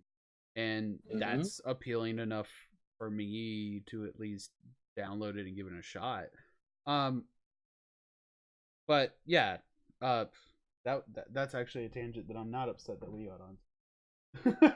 Because that's fantastic point. But just to wrap it up, because we actually are getting pretty far into this. I don't want to make this podcast We way are. too We long. definitely are. This one's pretty easy to talk about anyways, and it's Yeah, yeah. it's a nice small one to just end off with. Um and that's I think a lot of games recently have become very hand holding. Like they rely too much on hand holding. And what I mean by hand holding is like this whole idea, like, okay, in movies they always say show, don't tell. And this is not true in video games. It might be true in story, but it's not true in gameplay at all. Uh, you have to let people do like don't show. I don't know, like, find a better way to say that, but like, Have them let them do it. Don't just tell them they can. well, it's like, don't show them how to do it, let them do it. And of course, if something's complicated, you're gonna have to have some sort of tutorial. But I feel like games just have more, or actually, let me word it differently. Games have less trust in their players, and it's so annoying. And like, as much as I love Dragon Quest 11, when we were playing through it, you saw one of the things that really bugged me. There's a section where you have to sneak past all these guards, Mm. and there's three different uh there's three different times where you have to sneak past a guard by hiding behind objects. And every single time they show you the path you need to take in order to avoid the guard. And it's like, Yep. I got it when they showed it the first time. Yep. I get it. It's yeah. There's an air of got it. Thanks. You have to do that to be like, hey, we're trying to tell you to avoid this guard, and this is how you're going to do it. Great. Yeah. Now here's a little more complex one. And you're like, okay, now I'll take the knowledge I learned from what I just saw and implement it here. Nope, it shows you how to do it again. And it's like, you already showed me this. Why you show me this again? Yeah. So yeah. Why you always be telling me this? yeah, and then there's those games where it's like, instead of Continually you, randomly throughout the game, press X to jump. Thank you. It's not even like Spider-Man. just that. It'll be like, your health is low. Maybe you should heal. And then it shows you how to heal, and it's like, I'm not dumb. I know how to heal my character. I press magic, and then I press here. Yeah, there's literally a button dedicated to this. Calm down. Like, I got it. I get it if you were like, this is your magic. This is where your spells are.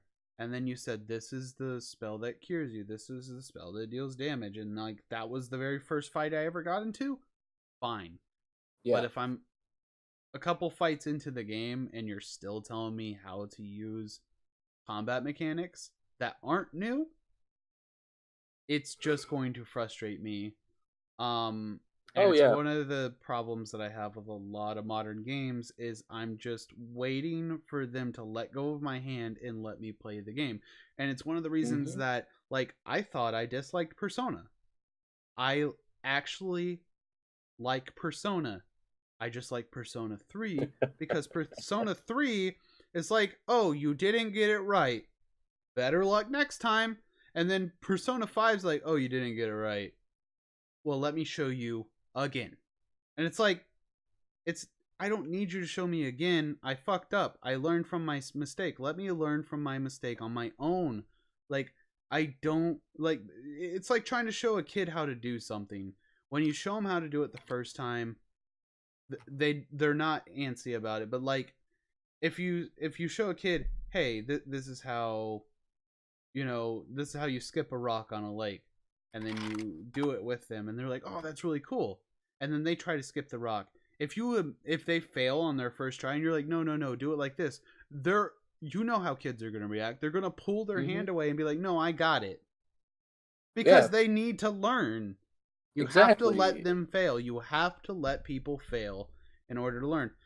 But I mean, obviously, take into account that these players are new to the game. Don't be brutal with your punishment systems that early on in the game. Sure, but don't fucking hold their hand. Like it's so annoying. It turns me off of games so fast when I feel like I can't be in control of what I'm trying to do, especially when it's a genre that I've already played time and time again. When I play a new turn-based RPG and I feel like the first 10 hours of the game is teaching me how to play turn-based RPGs, I'm just like, fuck you. I'll just play something Yeah. else.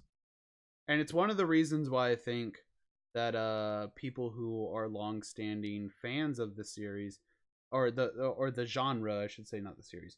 Uh but people who are long-standing fans of the genre tend to find more enjoyment in older games than newer games, and it's not because that the newer games aren't built well, because that these newer games don't don't expect you to be smart. I guess I don't know what it is. Like they just think that no one knows how to play video games. I don't There really get it. is there is a lack of an expectation for people to be paying attention to what's going on screen. Yeah, I mean, like, I Almost. definitely Almost. don't.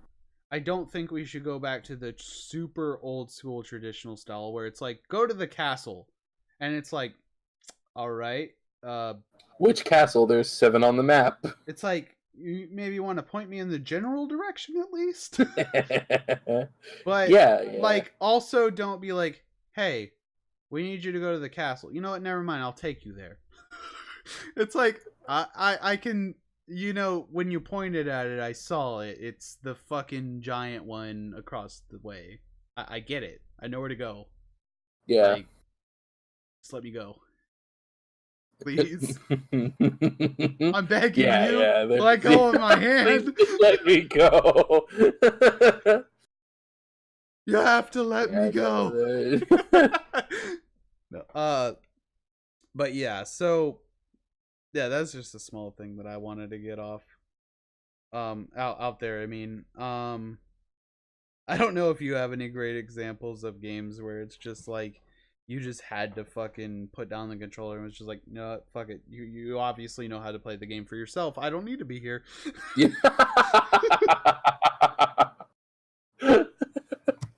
um. Because that's what it feels like, man. It feels like why do I even have the controller? You just play Yeah, the game yeah. for me. I'll watch. Exactly. I'll just sit here and watch. Um, there are games that are like that. There's not any that come to mind at the moment, to be honest. Um, I'm trying to think of some that are specifically like that. Man,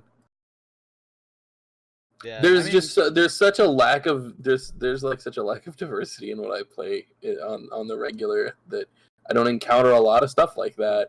and I mean, Um, a good example of the whole hand holding thing that everyone will know, um, and you kind of touched up on it before, is like everyone remembers Navi from Ocarina of Time, and that is a good example of really bad hand holding because when you're 3 dungeons into the game, I'm pretty sure you know how to open a door. Yeah, you've figured out the pattern. You know generally what the puzzles and such and the solutions for said puzzles are going to be. Yeah, and it's That like, actually does bring in kind of something I have on the topic. It is slightly unrelated. That is my problem with some of the later Zelda games. yeah. Is it's not an adventure, it's a guided tour. Yep, and that's one of the things that I do think that the most recent title did fairly well is like, if you wanted to play the game. The fact that I've played Crystal. How much have I played of Breath of the Wild? Easily, what, 2 hours? Around there by this point. No, but it's been over an hour, and I have made 0 story progress. I played probably just under 2 hours of Breath of the Wild. I just never went back for some reason. I don't know why. But I played 2 hours. I played like the initial 2 hours of Breath of the Wild. I did not do jack shit. Yeah. I ran around. I hit shit with a stick. I set some stuff on fire, and I had a grand time. I had a grand ass time. It was great, and I never went back. But like, the thing about Breath of the Wild is I miss the dungeons a lot. Like, I miss the large, well-structured dungeons full of hard puzzles. Like, I loved that aspect of Legend of Zelda, and it's why my personal favorite Legend of Zelda doesn't really match up with just about anyone that I've ever talked to. My favorite Legend of Zelda was A Link Between Worlds, and it's because it's really, really focused on combat and puzzles, and the story is still decent enough to keep you going. It's like not the best Legend of Zelda story I've ever consumed, but the gameplay was so fucking fun. You know what the funny thing is? Yeah. My favorite Zelda game out of the entire monumental list, Link to the Past. Link to the Past is a really good game, and I would be surprised if someone was like in opposition of someone having that as their favorite game, because it's just so good. There is absolutely nothing wrong with saying Link to the Past is your favorite game. There would only be something wrong with you if you said Zelda 2 was your favorite game. Zelda 2, Adventures of Lincoln. Oh my gosh. I feel like the only way you can love that game is if you grew up playing it. That is not a game you go back to and you're like, yeah, this was a really good game, I'm sure. No. It's really weird. Probably not. I would imagine most people don't go back to Zelda 2. No. But yeah, it gets the same treatment I gave Breath of the Wild. It gets played for 2 hours and never touched again. Oh jeez. But I think that about wraps up all our thoughts for tonight, and it does. I thank you for joining us, and you know, thanks for being here. Comment, like, definitely comment. If you're not gonna do anything, comment. Tell us how wrong our opinions are. Yes, tell us how stupid we are, and then we will. And share your own incorrect opinions down below. Let us know. Share your own. Tell us how wrong we are, and then leave your incorrect opinion. Exactly. Not only do I want you to tell me how wrong I am, I want to know how wrong you are too. Then we can be wrong together, and everyone gets over their shit, and the world moves on. Have a good night, everybody. See you later, nerds.